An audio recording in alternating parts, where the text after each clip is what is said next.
What's up guys, Trax here, and today we'll be showing you how to set the gear mesh on a two-wheel drive Traxxas vehicle. Alright, let's get started. So the first thing that you're going to want to do is remove the 7mm lock nut that holds on the tire. And after that, you're going to want to remove these two screws that hold on the gear cover. Here we have a loose pinion gear, as you can see, and we're going to show you how to tighten it. So there are two methods.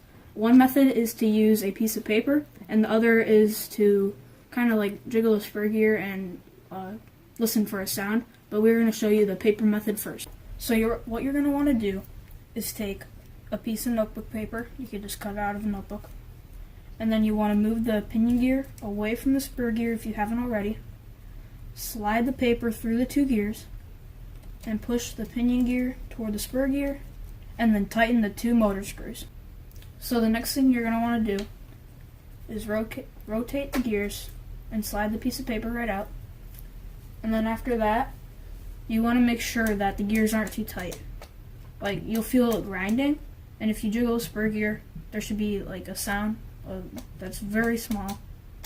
And as you can see, this is very tight, so we're going to have to go back and try again. And you might have to do it a couple times to get it just right. Now we're going to show you guys the other method.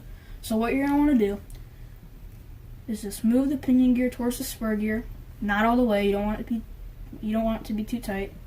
And then you're just gonna jiggle the spur gear and move the pinion gear away from it until you hear a small clicking noise, just like that. And that's the perfect spacing. So then you're gonna go ahead and tighten those two screws.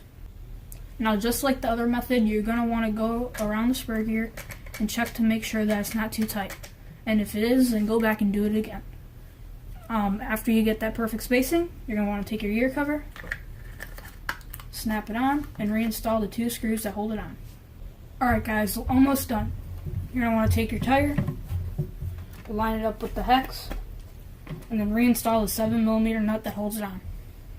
Now that you know how to set the gear mesh, you are ready to go. Hopefully you don't strip any more spur gears. Alright guys, if you enjoyed this video, like, share, and don't forget to subscribe. See you next time on Trax RC.